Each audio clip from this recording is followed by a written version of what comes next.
आज हम सुनेंगे गुल्लक की कहानी। टून नगर के झिलमिलाते शहर में रिया और करण उनके असीम जिज्ञासा और साहस की वजह से मशहूर थे। उन्हें शहर में घूमना फिरना बहुत पसंद था। रिया को किताबें पढ़ने का बहुत शौक था। एक दिन रिया और करण शहर में घूम रहे थे।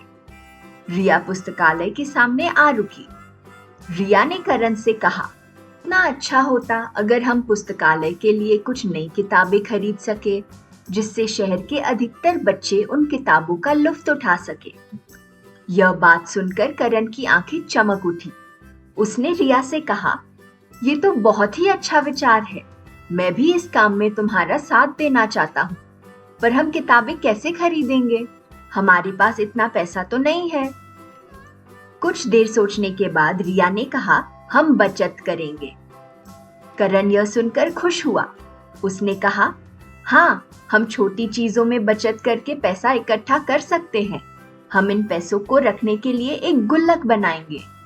रिया ने उत्सुक होकर पूछा, ये गुल्लक क्या होता है करण?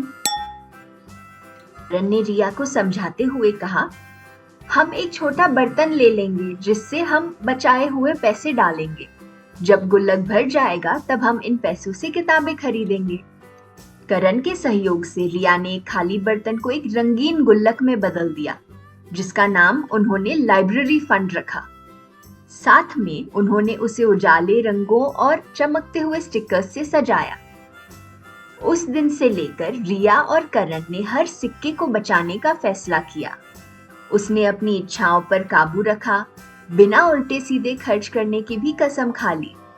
जब भी उसको निराशा महसूस होती तो करण उसे समर्थन और सहायता देने के लिए उसके साथ होता। दोनों बच्चों ने खूब मेहनत करी। कैंटीन के पैसे बचाने के लिए वे घर से सैंडविच बनाकर स्कूल ले जाते, कभी पड़ोसी के पौधों को पानी देते या उनके पालतू जानवर को शहर के लिए ले जाते, जिससे वह खुश होकर उन्हें कुछ सिक्के दे देता। इन सिक्कों को वे गुल्लक में डाल देते। महीनों बीत गए और गुल्लक दिन दुगनी भारी होती गई।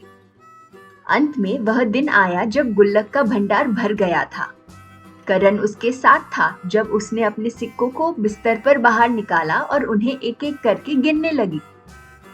हमने कर दिया करण, हमने पुस्तकालय के लिए पुस्तकें खरीदने के लिए काफी पैसे बचा लिए, जोश से कहा। उसकी आंखों में खुशी की ज्योति चमक रही थी। करण मुस्कुराया, हाँ रिया, हमारी निरंतरता और सहानुभूति का फल मिल गया। उत्साह से भरपूर रिया और करण शहर के पुस्तकालय के लिए किताबें खरीदने के लिए किताबों की दुकान की ओर बढ़ गए। इस तरह रिया और करण ने अपने पैसे बचाकर न केवल अपना सपना पूरा किया, बल्कि अपने शहर के लिए भी कुछ अच्छा किया।